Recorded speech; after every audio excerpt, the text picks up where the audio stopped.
Hello champions. तो स्वागत है आपका आज की क्लास में। और आज हम लोग जानने वाले हैं क्लास 10 के साइंस के सिलेबस को। क्योंकि जैसे ही आपका नया सेशन शुरू हुआ है और आपको सुनने में आया है कि सीबीएसई ने क्लास 10, 9 और भी क्लासेस के सिलेबस को अपडेट किया है, तो आप लोग बहुत कंफ्यूजन में हैं कि हमें क्या पढ़ना है, क्या नहीं पढ़ना है, क्या सिलेबस में है और क्या हट गया है। तो आज आपके इन सारे डाउट्स को हम क्लियर करने वाले हैं, क्योंकि हम यहाँ जानेंगे कि हमारे 10th के सिलेबस में कौन कौन से चैप्टर्स हमको पढ़ने हैं। तो चलिए हम लोग देखते हैं। तो साइंस के सिलेबस को हमने समझने के लिए उसको बेसिकली 3 पार्ट में डिवाइड कर दिया है। हमारा पहला पार्ट है केमिस्ट्री, दूसरा है फिजिक्स और तीसरा हमारा बायोलॉजी है। तो पहला हमारा चैप्टर है केमिस्ट्री का chemical reaction and equation. Chemical reaction and equation. उसके बाद दूसरा हमारा चैप्टर रहेगा एसिड बेस एंड सॉल्ट। फिर हमारा तीसरा चैप्टर रहेगा मेटल्स एंड नॉन मेटल्स। और वही केमिस्ट्री का सबसे आखिरी चैप्टर है हमारा कार्बन एंड इट्स कंपाउंड। अब बढ़ते हैं हम लोग अपने अगले पार्ट की ओर, जिसका नाम फिजिक्स। हमारे फिजिक्स में कुल 4 चैप्टर है। हमारा पहला चैप्टर है लाइट, जिसमें हमें 2 टॉपिक्स पढ़ने हैं, रिफ्लेक्शन एंड रिफ्रैक्शन। आगे बढ़ते हैं हमारा second chapter human I and colourful world. हमारा फिजिक्स का तीसरा चैप्टर है इलेक्ट्रिसिटी। हमारा चौथा चैप्टर है magnetic effect of electric current. वही बायोलॉजी में हमारा फर्स्ट चैप्टर रहेगा लाइफ प्रोसेस, सेकंड है कंट्रोल एंड कोऑर्डिनेशन, थर्ड है हाउ टू एनिमल रिप्रोड्यूस यानी कि रिप्रोडक्शन, और फोर्थ है हेरेडिटी एंड इवोल्यूशन। तो अब हम कुछ हद तक आपका डाउट क्लियर हो गया होगा कि हमारे क्लास 10 में कौन कौन से चैप्टर रहने वाले हैं। अब आपको और जानकारी के लिए हम बताना चाहेंगे कि इन चैप्टर्स में हमको क्या-क्या टॉपिक्स पढ़ने हैं, ताकि आपको क्लास 10 के साइंस का लगभग पूरा ओवरव्यू मिल जाए और एक तरह से आपको आइडिया लग जाए कि हमको क्लास 10 में क्या-क्या पढ़ना है।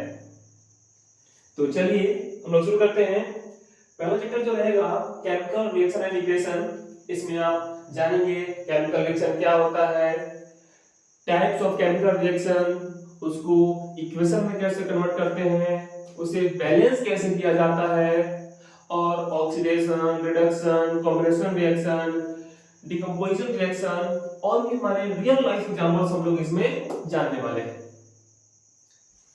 वहीं हमारा अगला चैप्टर जो रहेगा एसिड बेस एंड सॉल्ट। इसमें आप जानेंगे property of acid, property of basis and इनकी केमिकल प्रॉपर्टीज, फिजिकल प्रॉपर्टीज, ये आपस में कैसे रिएक्ट करते हैं, और इनके स्ट्रेंथ को मेजर करने के लिए एक नया चीज आपको अभी पढ़ेंगे, पीएच स्केल।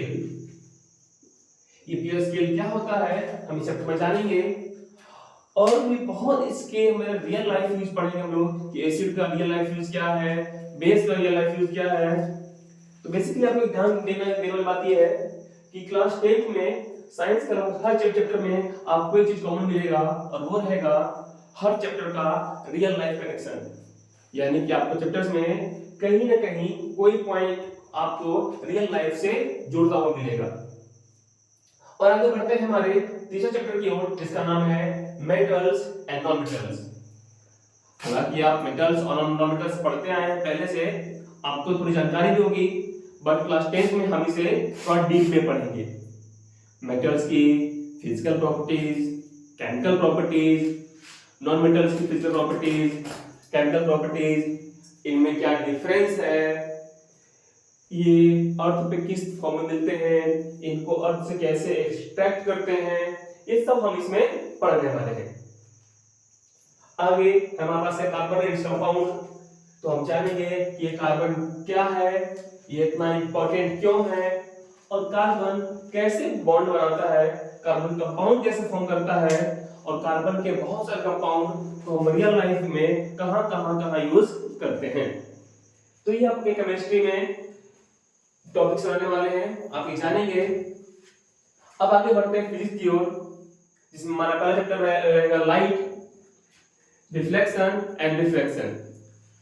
अब आप ये जानेंगे इसमें कि रिफ्लेक्शन क्या होता है, रिफ्लेक्शन क्या होता है, लाइट कैसे ट्रेवल करता है, और लाइट के ट्रेवल करने से मिरर में और लेंस में किस तरह से इमेज बनती है, मिरर का और लेंस का हमारे लाइफ में क्या क्या यूज होता है, ये हम इसमें जानने वाले हैं। अगला है human I and colourful world. इसमें आप हमारे अपने ह्यूमन आई के बारे में पढ़ेंगे कि ह्यूमन आई काम कैसे करता है, ह्यूमन आई के डिफरेंट क्या क्या है, उसका करेक्शन क्या है, अगर आपके आंख में कुछ कमी होती है या आपको देखने में दिक्कत होती है तो उसको हम कैसे करेक्ट करते हैं, चश्मा क्यों लगता है, चश्मा कैसे लगाया जाता है, आपको कौन सा चश्मा लगेगा, उसकी पावर क्या होती है, पावर कैसे काम करती है, ये सब हम इसमें जानेंगे। फिर अगला है इलेक्ट्रिसिटी। इसमें आप जानेंगे करंट के बारे में, वोल्टेज के बारे में, और कुछ इलेक्ट्रिकल अप्लायंसेस जैसे वोल्टमीटर, एमीटर, गैल्वेनोमीटर, इन सब चीजों के बारे में हम इसमें जानेंगे। आप एक ओम का नियम भी पढ़ेंगे जो कि बनता है, ओम का नियम फॉलो करते हैं हम लोग रेजिस्टेंस के लिए कि रेजिस्टेंस क्या होता है और कैसे हमारी इलेक्ट्रिक करंट को इफेक्ट करता है। आपके घर में फैन होंगे, बल्ब होंगे, इन सब को रेजिस्टेंस हम कंपेयर करके देखेंगे कि आखिर रेजिस्टेंस का रियल लाइफ में क्या क्या मतलब होता है। फिर अगला है magnetic effect of electric current, कि जो करंट फ्लो करता है, कोई वायर है, वायर में करंट फ्लो कर रहा है, तो उस करंट से क्या क्या इफेक्ट जनरेट होती है, उस इफेक्ट्स बारे में हम लोग यहाँ पर पढ़ने वाले हैं। और बायोलॉजी में हमारा है लाइफ प्रोसेस। लाइफ प्रोसेस के नाम से पता चल रहा है कि किसी भी लिविंग थिंग के लाइफ में क्या क्या प्रोसेस होती हैं। फॉर एग्जांपल एक प्लांट या एक ह्यूमन बीइंग के लाइफ में क्या क्या प्रोसेस होते हैं, जैसे न्यूट्रिशन, डाइजेशन, ट्रांसपोर्टेशन, रेस्पिरेशन, वो सब हम इसमें पढ़ेंगे। और हमारा सेकंड चैप्टर है कंट्रोल एंड कोऑर्डिनेशन, कि कोई लिविंग थिंग्स अपनी बॉडी को कैसे कंट्रोल करता है। फॉर एग्जांपल के लिए अगर हम ह्यूमन हैं तो अपने हाथ को कैसे कंट्रोल कर पा रहे हैं, कैसे बोल पा रहे हैं, और एट अ टाइम हमारा ब्रेन इन सब चीजों को कैसे कंट्रोल कर रहा है, इसके लिए उसको क्या क्या चीजें करनी पड़ रही है, अपने ब्रेन की पूरी वर्किंग हम इसमें जानेंगे। और क्या ये काम प्लांट्स में भी होते हैं, वो चीज सबसे इसमें देखेंगे। अगला है how do animal reproduce. Basically कि प्लांट और ह्यूमन कैसे प्रोड्यूस करते हैं, type of reproduction in human and in plants, ये सब इसमें पढ़ने वाले हैं। और सबसे लास्ट चैप्टर रहेगा हमारा हेरिडिटी एंड इवोल्यूशन, कि किसी मदर या फादर से बच्चों में उनकी प्रॉपर्टीज, उनके गुण किस तरह से आते हैं, जिन्हें हम जीन्स भी बोलते हैं। जीन्स के बारे में पढ़ेंगे, मेंटल के कुछ लॉ के बारे में पढ़ेंगे। मेंटल एक बहुत बड़े कहा जाता है कि मेंटल फादर ऑफ हेरिडिटी है। उन्होंने बहुत सारे लॉज दिए हैं कि किस तरह से मदर या फादर के प्रॉपर्टीज बच्चों में जाते हैं, वो हम इसमें पढ़ेंगे कि फिनोटाइप क्या होता है, जीनोटाइप क्या होता है। तो आई थिंक अब आपको आइडिया लग गया होगा कि हमारे क्लास 10 के साइंस सिलेबस में क्या क्या रहने वाला है और हम क्या क्या चीजें पढ़ने वाले हैं। और आपके पास ध्यान देने वाली बात यह है कि अब आपको साइंस रटने वाली नहीं रखनी है। अब आपका मोटिव ये होना चाहिए कि हम साइंस को किस तरह से अपने रियल लाइफ से कनेक्ट करें, और उसमें हम आपको हेल्प करेंगे। हमारी क्लासेस जो भी होंगी उन क्लासेस में आपको हम ये मेक श्योर करेंगे कि आप चीजों को रियल लाइफ से जोड़ पाएं। कि अगर हम केमिकल रिएक्शन अगर पढ़ रहे हैं तो केमिकल रिएक्शन का रियल सिग्निफिकेंस क्या है, क्या इसका रियल लाइफ में कोई यूज है या नहीं है। अगर हम एसिड बेस पढ़ रहे हैं तो एसिड बेस का हमारा रियल लाइफ में क्या यूज है, हम इसको अपने लाइफ में कैसे यूज कर सकते हैं। अगर तो ये चीजें आपको ध्यान देनी पड़ेगी कि आपको हर एक चैप्टर्स में रियल लाइफ फंक्शन खोजना है। अगर आप इसको रियल लाइफ से जोड़ पा रहे हैं, रियल लाइफ में समझ पा रहे हैं, तो आपका साइंस पढ़ना सफल हो जाएगा। ठीक है, तो बाकी जो भी चीज हम पढ़ेंगे, चाहे वो फिजिक्स हो, ह्यूमन आई हो, रिफ्लेक्शन हो, कुछ भी हो, तो आपको हम ये मेक श्योर करेंगे कि आप उस चीज का रियल मतलब समझ पाए।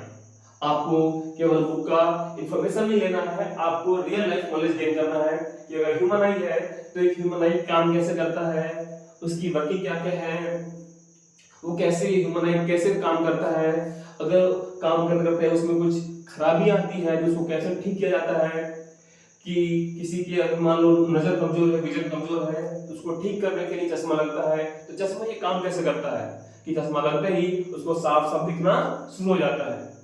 आप यहाँ तक निकाल पाएंगे कि अगर आपके चश्मे की पावर इतनी है तो उसको कहाँ तक दिखता है, कहाँ तक नहीं दिखता है, अगर किसी आदमी को कहीं तक दिखता है तो उसको पहला चश्मा कौन सा लगेगा, कौन से लेंस का लगेगा, ये सब हम जानकारी इसमें जानेंगे। तो उम्मीद करते हैं हमारा सफर बहुत बेहतरीन रहेगा, जहां हम लोग जानेंगे अपने साइंस को जानेंगे, समझेंगे। तब तक के लिए जय हिंद, जय भारत।